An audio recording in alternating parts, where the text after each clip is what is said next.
Human trafficking is one of the fastest growing criminal industries in the world. Its evolving nature has informed diverse trends, and one of such trends is sextortion.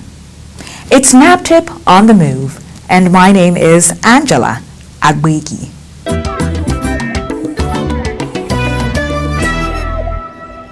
What is sextortion, you may ask? Well, our feature will tell you more if you stay with NAPTIP on the Move.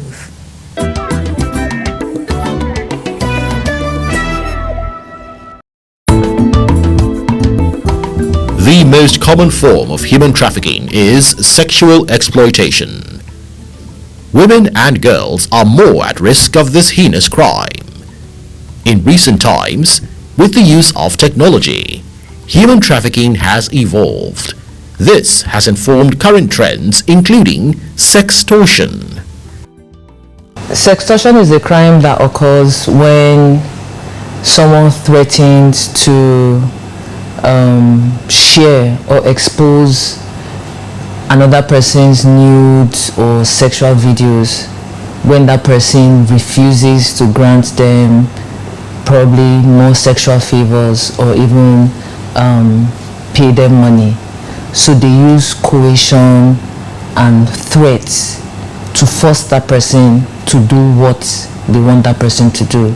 So it could be in form of payment of some amount of money, or it could be in the form of sharing more lewd videos of themselves, or even more photos of themselves. So sextortion can be perpetrated by criminals, and it can also be perpetrated by persons known by the victim, and even in some instances persons that the victim has grown to trust. And it could be perpetrated by long-term partners, or even somebody you might have met once. And most times it is done out of malice, it is done out of anger, or it's just done out of pure evil. How do perpetrators of sextortion operate? So sextortion can have devastating effects on victims, especially young victims. And what they do is online perpetrators work to gain your trust. So they can work at gaining your trust for weeks or even months. And once they gain your trust and you become comfortable with them, they now strike. So they strike by asking you to share videos of yourselves or photos of yourself with them. And once you do that, they now use the material you've shared with them to blackmail you. And most times they portray themselves as someone they definitely are not. So it is called catfishing. And catfishing sextorters, what they do is they create fake online profiles. They now upload these online profiles with stolen pictures and they now also upload exaggerated profiles, of themselves. Create this world, this believable world that makes them very desirable. They now groom their victims for as long as they want to groom the victims. They gain the trust of the victim, then the strike. They may even hack your phones. There are instances where sextorters hack people's phones.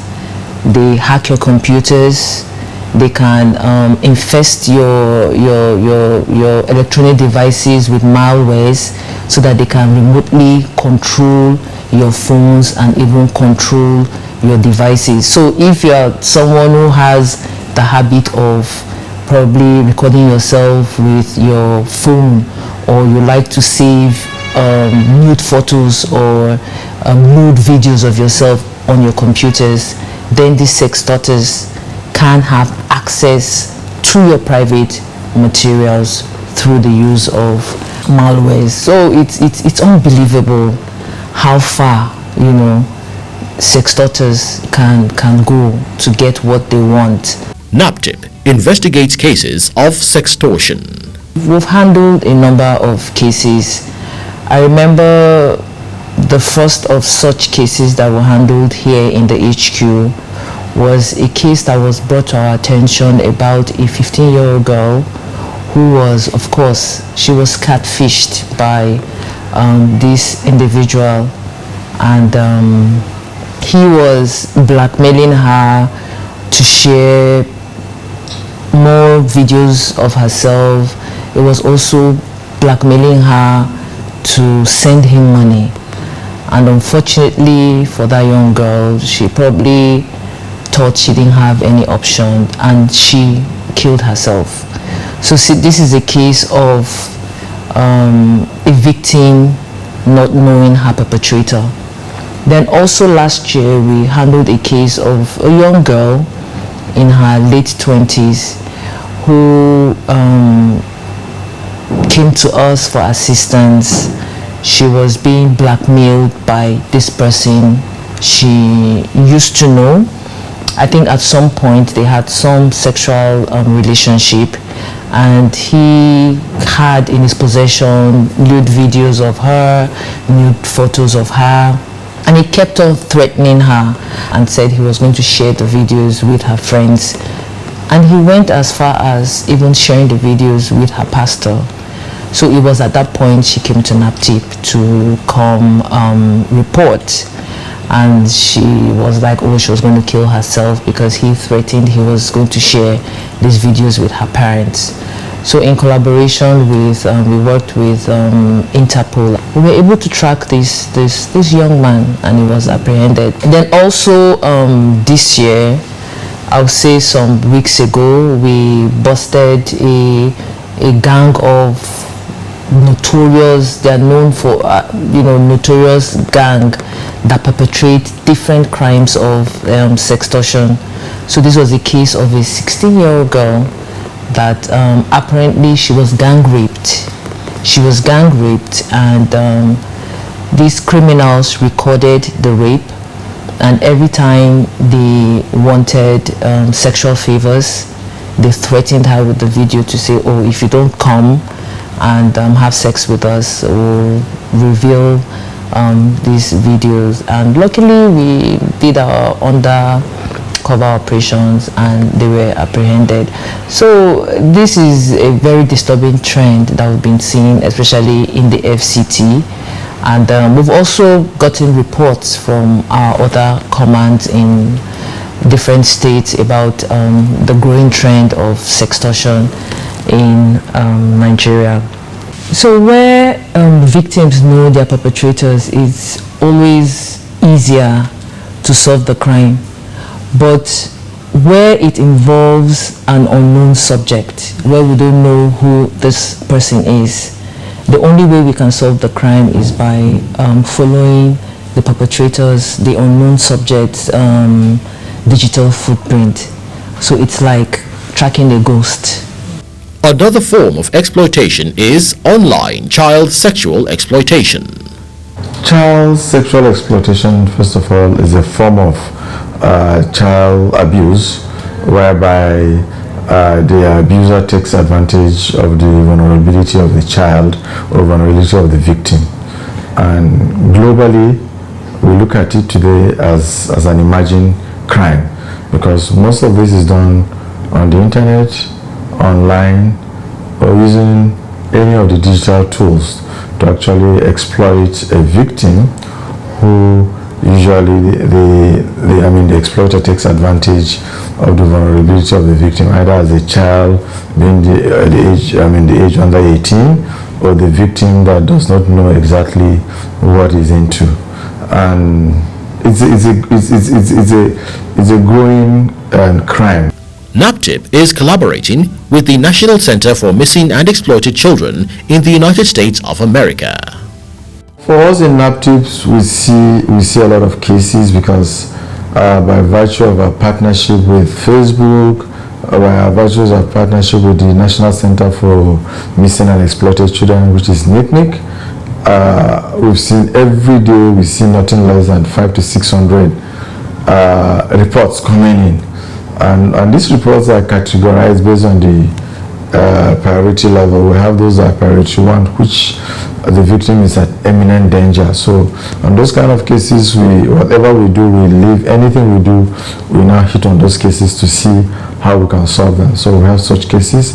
Those are reports coming internationally and domestically also. Just last week, I know whether most of us must have seen a case of where two social media influencers are trying to do skit videos on a child being taken into a room and being molested by a landlord. I will take this to advise especially those doing skit videos to actually properly get training. Don't just go in because you want to go on YouTube, Instagram and post any kind of things. There are procedures, there are training, there are code of ethics for that to post online, and those are things that can affect, and those are things that can encourage what we call child sexual abuse materials, which is CSAM. The agency is also ensuring that the cybersecurity task team is adequately and consistently trained to keep abreast of trends in human trafficking.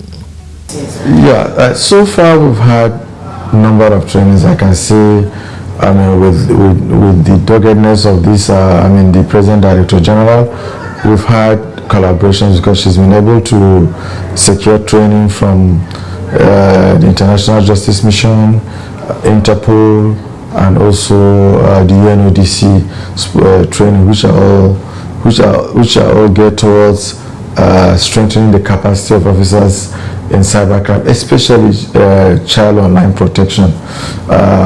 We've had with Interpol and UNODC, I think early last year.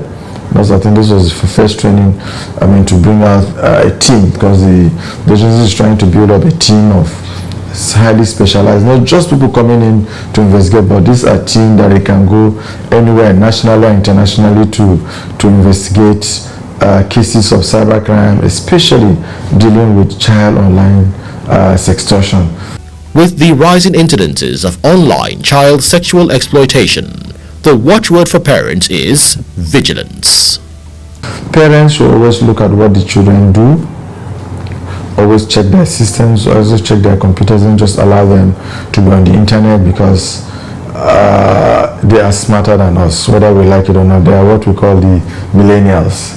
They were born after the computer. No matter how smart we think we are, they are smarter than us. There are where they visit we don't know. So that is the advice I give parents. We should always do that, and we should look at the behaviors of our children, because there are children that will be abused online we won't know, but their behaviors sometimes count. For victims of sextortion and the general public, for anyone who is a victim of sextortion or knows someone who is a victim of sextortion, please do not be afraid to speak up. And also, do not be gaslighted into thinking it's your fault, because people might say, oh, why did you put yourself in that kind of situation? Why did you take videos of yourself, or why did you save nude photos of yourself? No. Sextortion is sexual exploitation. It is extortion. it is blackmail, it is pornography, you name it. So it is a crime. So do not be afraid to speak up if it happens to you. Never send compromising images or videos of yourself to anyone, no matter who that person is. Do not open attachments from people you don't know. It could be someone sending you a malware that could infect your electronic devices so that they can get remote access to these electronic devices, and if you have anything saved on it, anything you don't want the world to see saved on it, definitely they will have access to this information. Turn off your laptops or your webcams when they are not being used, because again, criminals can have remote access to your webcam and they can, use it to video you. Then also, parents, please support your children. When your child comes to you to share that they are being blackmailed or they are a victim of sextortion, don't revile them. Don't condemn them. Do not pay or share more images of yourself with these sextorters. Once you do that, they will own you. And also save all conversations, messages, and text messages between yourselves and the perpetrators. Do not delete these correspondences. Then, if you or somebody you know is a victim of the crime of sextortion, you can help stop the harassment by reporting to NAPTIP. NAPTIP ensures justice for victims. Shun the culture of silence and report that case today.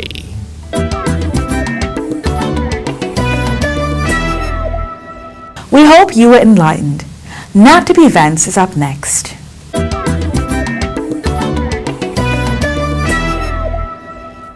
The National Agency for the Prohibition of Trafficking in Persons officially inaugurated the NAPTIP Cybersecurity Task Team at the agency headquarters in Abuja. The Director General of NAPTIP, Professor Fatima Waziri Azi, spoke on the essence of the task team. In September 2021, NAPTIP entered into partnership with the National Center for Missing and Exploited Children in the United States. And this partnership opened our eyes to a whole ecosystem of online exploitation, a world we didn't know existed at that scale. So we all know that the advent of technology has brought about unprecedented opportunities for communication and access to information, which has also created new avenues for criminals to exploit people, especially vulnerable women and children. So we have seen incremental cases of child sexual assault materials on the internet. We've also seen an increase in child pornography. We've also seen incremental cases of sextortion. Another trend that is now a phenomenon is what we call QNet by some countries and QLink. So which is why as an agency it is imperative that we take a proactive and collaborative approach to tackle online threats. She also highlighted some of the cases that the agency had handled and then officially inaugurated the Cybersecurity Task Team. Head of the task team, Titus Mangza, commended the Director General for the initiative. The cybercrime today, it is an emerging crime, especially when it comes to financial sextortion. So we've done a number of things. We've done with that also. NAPTIP was also selected to be a member of the National Child Online Protection Policy and Strategy, and also NAPTIP has also been nominated as a member of the GLACI Plus, as the Global Action on Cybercrime, which is a fallout of the Budapest Convention. I want to appreciate again the Director General and thank her that we will do our best based on the honor and the mandate she has given us. The Cybersecurity Task Team is committed to tackling all cases of cybercrimes and ensuring that perpetrators are brought to book. Members of the team and directors of NAPTIP were in attendance. The Migration Law Clinic students of the University of Abuja, in collaboration with NAPTIP and the International Organization for Migration, IOM, recently carried out a sensitization walk in Gwagwalada to sensitize the general public on regular migration, highlighting the need for people to travel with legal documents and avoid being trafficked. From the Faculty of Law through the Gwagwalada Specialist Hospital, the walk terminated at the Gwagwalada Market.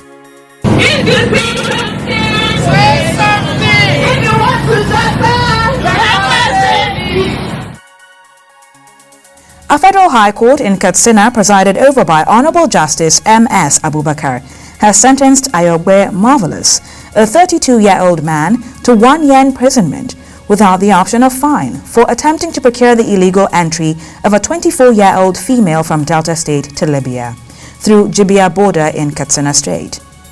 In Yobe State, the Federal High Court in Damaturu, presided over by Honorable Justice G.K. Kaigama, has sentenced a 30-year-old man, Alhaji Gidado Dodo, to 1 year imprisonment without an option of fine for the sexual exploitation of a 16-year-old female.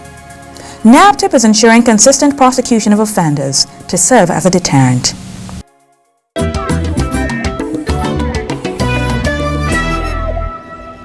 It's time for our Victim Story segment. Keep watching.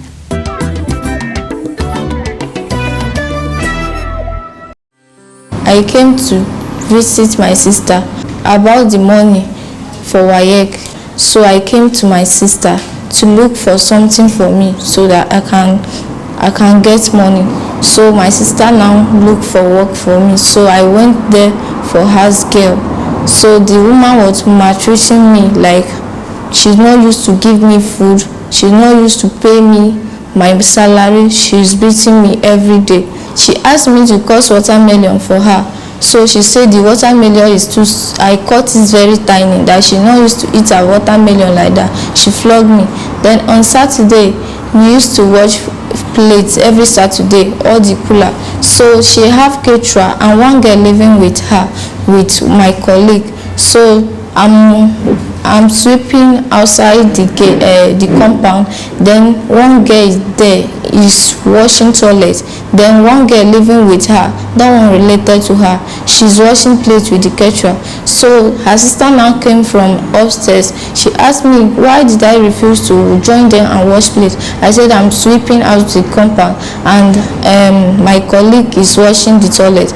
Then that girl with caterer is washing the plate. She now said okay, I should leave it there. Next week Saturday I should be the one to wash plate. I say okay. So as my madam now wake up from sleep, because she's not used to go work on Saturday, so she wake up from sleep and her sister now go and tell her that I refuse to wash plate. She beat me that day. She beat me. She now tell me that she will put pepper for my eye and my body. So I decided to run from the house around 8 to 9. So I jumped through the gate and run. So after I run, it's on Saturday I run in the night, so I have nowhere to go. So after that, I now see one gate man around that area, so it's Metama. I see one gate man, I beg him to sleep in front of their gate. So it's me and my colleague that run, 2 of us sleep there. So on Sunday, the gateman now give us food and dash us money to 200. So we now came to Maraba. We have nowhere to go, so we sleep in the Maraba on Sunday. So on Monday we are just walking around because we don't know anywhere to go. We are walking around. So one man now see us, ask us that what happened. We explain everything to him. So the man said that he can't help us, but he can take us to where they will help us. So this is how we get here. Thank you, NAPTIP, for taking care of me. I really appreciate it. May God bless you.